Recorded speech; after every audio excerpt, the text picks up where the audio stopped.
आयला मी तसं नव्हतं म्हणलो. हे एकाच्या दोन जोडी ते दोघं आता शेवटी काय असतं, गदाडं उकांड्यावरच लोळणार आहे. त्याला किती धुवून आणा तुम्ही.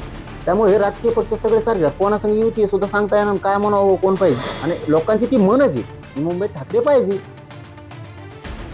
जुना व्हिडिओ आहे मुंबई महानगरपालिका जी ठाकरेंच्या हातामध्ये शोधून दिसते अशा प्रकारचं होतं आणि ती आता व्हायरल होताना दिसून येते मुंबई महापालिका निवडणुकीच्या पार्श्वभूमीवर.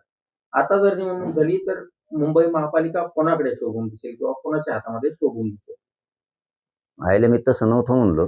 हे एकाच्या दोन जोडी ते दोघं शिवण एक त्यावेळेचा असा साधा प्रश्न होता की मुंबईचा काहीतरी 1-1.5 वर्षापूर्वीचा विषय की मुंबईचं ते महानगरपालिकेत कोण असायला पाहिजे. तर मी एक फक्त मन सांगितली होती की ग्रामीण भागात कोणत्याही पक्षाचा असू द्या, काँग्रेस, भाजप, शिवसेना, राष्ट्रवादी कोणाचा जरी असला तरी इकडं विरोधी पक्ष असून सुद्धा बोललं जायचं की मुंबईत मात्र ठाकरे पाहिजे. असं एक त्यावेळेस आपण बोलून गेलो म्हणलो होतो त्यावेळेस. आणि यांचं काहीच नाही हो, कुणी असला तरी आम्हाला फरक पडत नाही. आमच्या गोरगरिबांच्या जीवनात कुणी आला, हे काय आले ते काय आले कधीच बदल होणार नाही. आम्हाला कामं कष्टच करावे लागणार आहेत. लोकांच्या कंपन्यामध्येच कामं करावे लागणार आहेत. माथाडी कामगार करून आम्हाला हमाल्याच करावे लागणार आहेत. हॉटेल टपऱ्यात चालवावं लागणार आहेत. हातगाड्यावरतीच कामं करावे लागणार आहेत. हे कोणी आलं तरी बदल तोडवणार आहे. यांचे पाहुणेरावळे सुधारणार आहेत. त्यांनी यांना भूखंड पाहिजेत, यांना सगळ्या माडाच्या जागा पाहिजेत, मोठमोठाले यांना हे ग्राउंड साफ करतात, यांना समुद्रातल्या सुद्धा जागा पुराणात. आता त्या आदिवासींचं एक बेट आहे, ते बेट सुद्धा पुराण यांना पलीकडच्या कडेला कुठंतरी येऊन गुलाल टाकून लगेच उद्घाटन पण केलं. यांचा व्यापार चालला पाहिजे, यांना उद्योग व्यवसाय चालले पाहिजे. याच्यासाठी यांचे हे प्रयत्न असतात. आम्हाला काहीच फरक पडणार नाही ना. गोरगरिबाच्या जीवन प्रवासात काही बदल होणार आहे का? तर याचं उत्तर हे अजिबात नाही. यांचेच लोक सुधारणार आहेत. परंतु त्यावेळेस ते आपण म्हणलोच होतो, त्यात काय बदलायचं काही कारण नाही ना. आणि मी बदलतोय पुढं. आणि लोकांची ती मनच आहे मुंबईत ठाकरे पाहिजे. आमचे थोडी मन आहे. आता कोणाच्या हातात शोभून दिसेल? कोणाचे असले तरी सांगितलं ना तुम्हाला, कोणाचे असलं तरी शोभून काही दिसतच नाहीये. शोभायला की नाहीच आहे ती. आता शेवटी काय असतं, गदाडं उकांड्यावरच लोळणार आहे. त्याला किती धुवून आणा तुम्ही. त्यामुळे हे राजकीय पक्ष सगळे सारखे कोणासंग युती सुद्धा सांगता येणार काय म्हणावं कोण पाहिजे.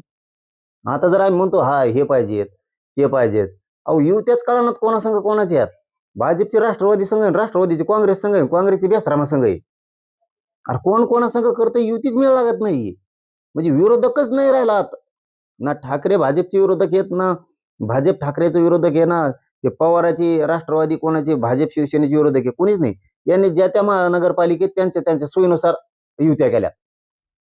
संभाजीनगरला वेगळं, तिकडे त्या नाशिकला वेगळं, सोलापूरला वेगळं, मुंबईत वेगळं, पुण्यात वेगळं, या नांदेडला वेगळं, सगळी वेगळी वेगळी पद्धत आहे यांची युत्या करण्याची. यांच्याबद्दल काय बोलावं. पण त्यावेळेस होतं ते स्टेटमेंट होतं ते खरं होतं. त्याला काय की त्यावेळेस ती मन आहे खेड्यात की मुंबईत ठाकरेच पाहिजे.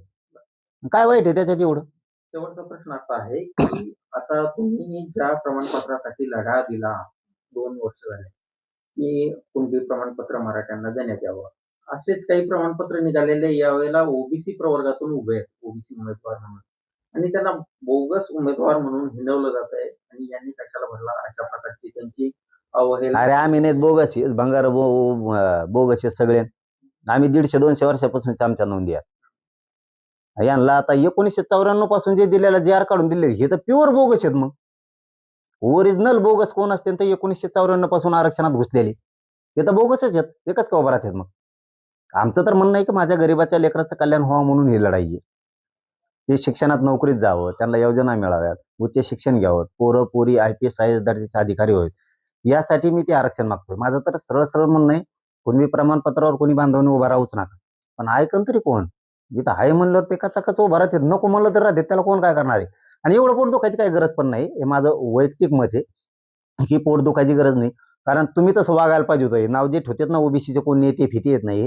हे जे नाव ठेवतात ना कुणबीतून उभा राहिले बोगस राहिले, ते बोगस नाही, त्यांचे पूर्वीचेच प्रमाणपत्र आहेत. बोगस तुम्ही आहेत. आणि तुम्हाला इतकंच वाईट वाटतं तर तुम्ही नीट वागायचं ना. तुम्ही ज्यावेळेस तुम्हाला ओबीसीतून आरक्षण दिलं गेलं 1994ला, त्यानंतर तुम्ही ओबीसीच्या जागा घेतल्या, नोकरीतल्या घेतल्या, शिक्षणातल्या घेतल्या, आणि त्या घेऊन सुद्धा तुम्ही आमच्या ओपनमध्ये आलात. त्यावेळेस आम्ही म्हणलो तुम्हाला आमच्या ओपनमध्ये कशाला येता.